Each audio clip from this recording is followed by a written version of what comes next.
The wind had already started screaming across the plains by the time the sun dipped behind the ridge, turning the world into a blur of red dust and moving shadows. Cole Dahmer had felt storms before, mean ones, long ones. Storms that could strip the bark off trees and flatten young wheat, but this one had teeth. It came rolling in like a living thing, snapping at his coat, pushing against his horse, and dragging the temperature down so fast the air burned in his lungs, but he'd made himself finish repairing the fence line anyway. Coyotes had been prowling, and he wasn't about to lose another calf. He kept at it until his fingers went numb and the wire twisted stiff in his hands. Only then did he sling his tools over his shoulder and make for home. Half the prairie disappeared into a wall of dust as thick as smoke. He swore under his breath and urged his horse into a trot. The barn roof peeked through the haze ahead, dim, distorted, rocking slightly under the force of the wind. He didn't like that.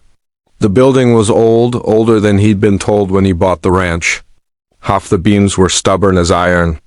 The other half needed replacing years ago. Still, it was shelter. And right now, shelter was worth more than any fortune. He pushed forward.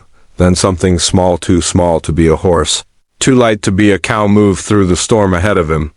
A shape, human, running. What in?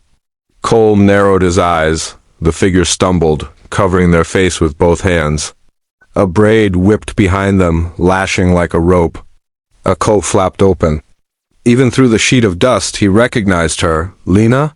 he said aloud.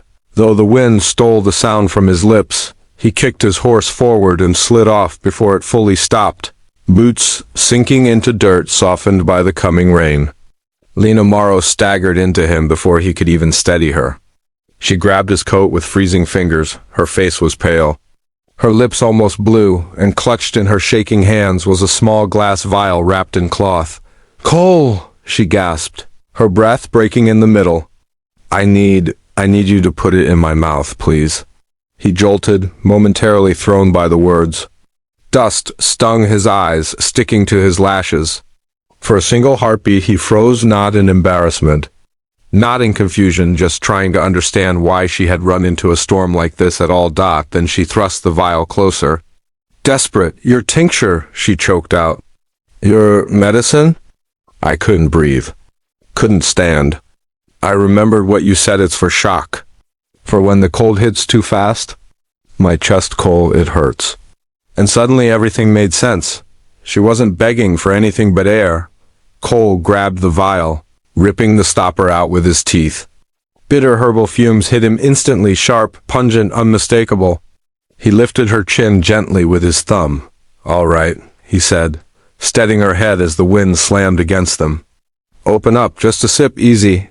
She opened her mouth, trembling uncontrollably. He tipped the vial. A few drops slid past her lips. She coughed hard, doubling over, but she swallowed. "Good girl," he murmured, more out of instinct than intention. "Keep breathing, slow." Her fingers dug into his coat as if anchoring herself to him.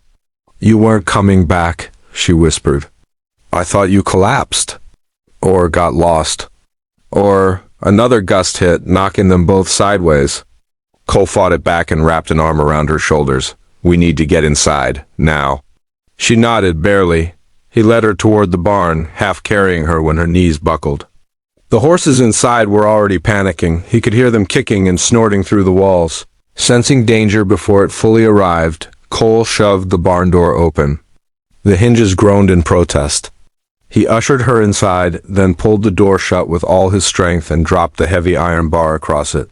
Only then did he let out a breath. Inside, the lanterns flickered. Dust filtered through the rafters. Horses shifted anxiously in their stalls, hooves stamping, nostrils flaring. Lena leaned against the wall, still shaking. Sweat mixed with the dust on her forehead. "I ran the whole way," she admitted, voice ragged. "Didn't think about anything, just grabbed the vial and ran." "You shouldn't have," he said softly. "You were gone too long." At that he paused. Her eyes were glassy, wide, terrified. This storm had scared a lot of seasoned ranchers. For someone like Lena, who lived alone on the edge of town with no livestock to warn her of changes in air pressure, it must have felt like the world was ending. He stepped closer, reaching to check her breathing. Your chest still tight? A little, she said. But better now. I can. She didn't get the rest out. A deep creaking sound rumbled overhead. Low but unmistakable. Cole's head snapped upward, a beam thick, heavy. One of the older ones trembled, bowing downward. Dust sifted off it in a slow, ominous stream. Move, he said immediately. Lena, move. She looked up, eyes widening. In the next instant, the storm outside punched the barn with a roar. The beam cracked. Then fell. Cole didn't think. There wasn't time to think. He lunged at her, shoving her sideways with every ounce of strength he had. The beam slammed down onto his shoulder, driving him to the ground. Pain exploded down his ribs, through his spine into his lungs. The breath left him in a harsh, raw gasp. Lena screamed. Horses reared, slamming their hooves into the stall walls. Dust filled the air in a choking cloud. Cole tried to push the beam off himself, but it was too heavy. His vision blurred at the edges. Every breath burned. Lena crawled to him immediately, coughing, eyes frantic. Cole, can you hear me? Don't move, please don't move.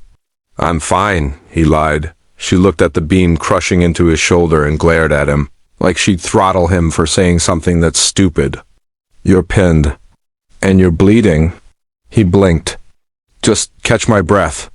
No, her voice shook, but it carried steel. I'm getting this off you. She scrambled toward the tool bench, slipping on loose straw. Cole tried to tell her she didn't have the strength, but she already had the long iron pry bar in her hands. She jammed it under the fallen beam, and pushed down with everything she had. Her arms trembled violently. Her breath came in ragged sobs. Sweat dripped down her temple. The bar slipped. She cried out, frustration twisting her features. Lena, Cole croaked. It's no use. It's too heavy. Shut up, she snapped, tears streaking the dust on her cheeks. You saved me outside. You got me inside. You gave me the medicine that kept my chest from closing up. I'm not letting you die on this floor.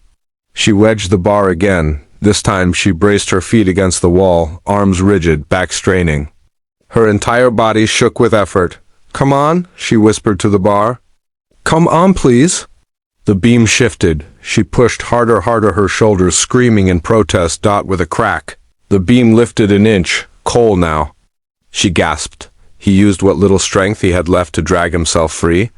Rolling onto his back with a groan as the beam crashed back down behind him, he lay there gasping, ribs throbbing, shoulder blazing with pain. Lena collapsed beside him, chest heaving. For a long moment neither spoke. The storm battered the barn like it wanted inside. The lantern flickered weakly.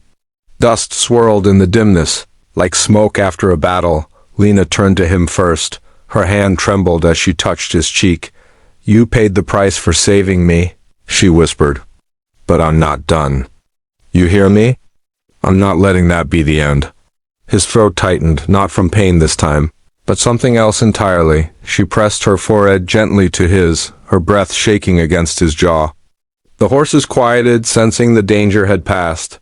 The storm outside kept raging, but inside, the world narrowed to the soft heat of her breath, the grit of dust on her skin, and the fierce determination in her eyes. Cole exhaled slowly, letting himself lean into her warmth, for the first time since that wall of dust swallowed the plains.